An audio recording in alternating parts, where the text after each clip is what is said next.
Hey everyone, and welcome to another Borderlands 3 video. Today I'll be talking about all of the Circle of Slaughters and ranking them from worst to best. How we'll be categorizing them is by how much loot you can get from each one, as well as the most experience you can get for grinding and guarding levels, how much time you will put into them, and if the investment is worth it, and how quickly it can be completed. Now, each one of these arenas has different enemy types, such as beasts, psychos, and creatures you have fought throughout the story. All enemy types will also have different health bars, shields, and other obstacles you will need to overcome as well.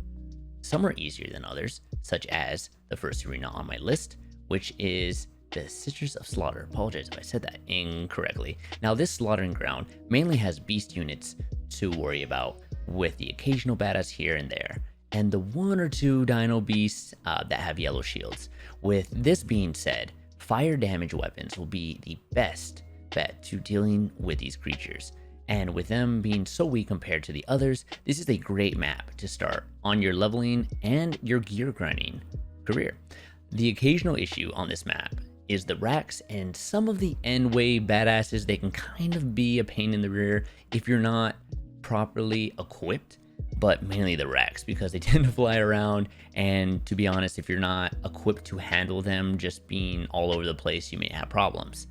But you tend to deal with a lot of the harder issues more at the end. I'd say the best way to handle them is with an elemental weapon to pretty much take out the shields, and this is mainly for like some of the badasses there, and maybe depending on which rack is there, because each one will take on a different kind of element. So it's one of those times where you have to really judge it depending on what is out there. But a lot of the times, you're mainly for this arena, you're going to be dealing with a lot of red health bars, which means fire damage is going to be your best friend. The next on my list is the Slaughterhouse 3000. Now, why I put this one on my list, is because this map mainly only has to really deal with a lot of shields and health bars. So with the occasional armor that you'll have to deal with, but a lot of that, if you have a corrosion weapon, you can definitely deal with, which isn't really a big problem. And also, you'll deal with a lot of this during round 4 and round 5. Which again isn't too bad. So I would say the first few rounds you can definitely start farming a lot more. Now, during the last few rounds, you will mainly be encountering a lot of the robots, and that's actually where you're going to be seeing a lot of the health bars. So again, corrosion weapons, something that you can pretty much just melt the armor off, is going to help you drastically. The only other real issue I would say on this slaughterhouse is that this slaughter ground, actually has two bosses that you're gonna have to deal with right at the very end, of course. So maybe if you're farming for experience, or if you're farming just for loot, maybe if you're trying to just go there until you get to the boss, that may be your best bet right there. However, so you guys are aware, these two bosses at the very end there, they can kind of be a pain in the butt depending if you're not completely equipped, especially if you're doing this solo. If you're doing this solo, you may have a harder time with this because they do take a while. Again, if you're not equipped, you may have to deal with them a little bit longer. Again, they do have yellow shields, so if you have a good corrosion weapon there, you might actually be able to take them out pretty easily.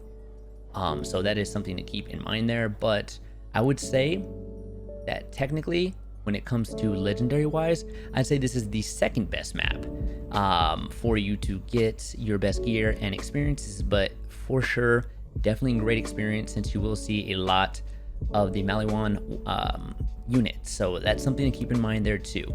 Now, going on to our final map, I would say the final map is going to be the best, but also the hardest map. And this is going to be the Slaughter Shaft. Now, this map by far has the best chance for loot as well as experience that you will find in any of these, pretty much any of these arenas here. Now, the only thing with this is that you're gonna really have to watch out when it comes to dealing with the enemies. You have to understand that these have the hardest enemies inside of Borderlands to date, and depending on if you are doing it in Mayhem 3, which I know I am, I do all of my tests inside Mayhem 3, so keep that in mind. But just so you're aware, they do have everything from shields, armor, and to be honest, just a lot of HP.